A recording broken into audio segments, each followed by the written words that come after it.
Hi everyone, it's Namesia. Today I'm going to show you how I made Firekeeper's mask from Dark Souls 3. I made a whole tutorial ebook on how I made this costume, which is available on my Etsy shop if you're interested. This mask is super lightweight. I can actually see out of it because we don't like to be blind, we like to be practical. Well, at least I don't like to be blind. I like to see when I'm wearing things, so I just don't go against people at cons.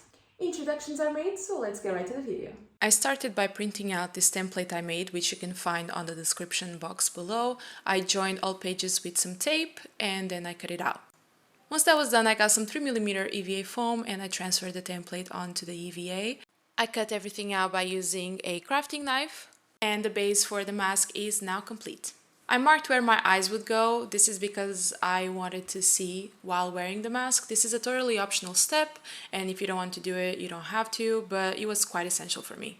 I got some foam clay. Mine is from Cosplay shop BE. I got a brush and some water and I wetted the area where the foam clay would go so it would stick to the EVA.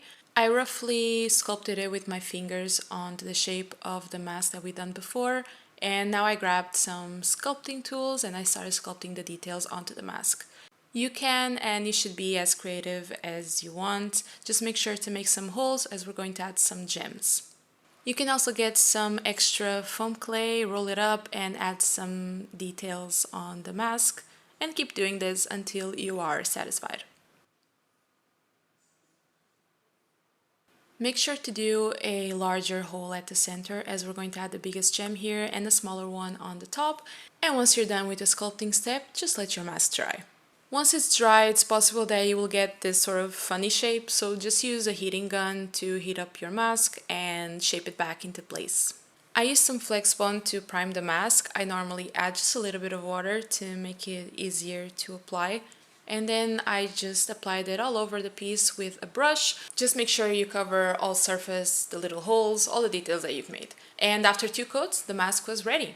I then used some matte gel and a rough old brush to add a little bit of texture onto the mask. You can be as random as you want with your brush. There's some areas that can have a little bit more, others a little bit less. And now just let it dry. Now get 2 gems for the center, one big one and the smaller one, and for the rest of the mask I used these gems that had this sort of closing at the back, but once you take it off you can totally use the gem. I had a whole stash of these, so I just used them up. Grab some super glue and add your gems. Make sure to also press them super hard to ensure they won't fall off, because we definitely don't want gems falling off of our mask. And just add all the gems that you want on the holes that you've made. You can also add bigger ones and smaller ones. Just have some fun with it. Once you're fully satisfied with how many gems you put on, it's now finally time to move on to the next step. I grabbed some black glossy spray paint and I painted the mask all over. I ended up doing this process twice to make sure that it was fully covered in black. Now let it dry, and once it's fully dry, we are going to add the silver. For the silver, I'm using this Goldfinger paste. It's a silver paste, which is a very good alternative to the most common rub and buff. And just by using a little bit on an old sock and rubbing it in, you end up getting this amazing effect. This is super fast and super easy to use, and I personally do think it's a lot better than just using a brush. Once you're fully done, just let it dry. Now add some contact glue to the ends of your mask and join them together.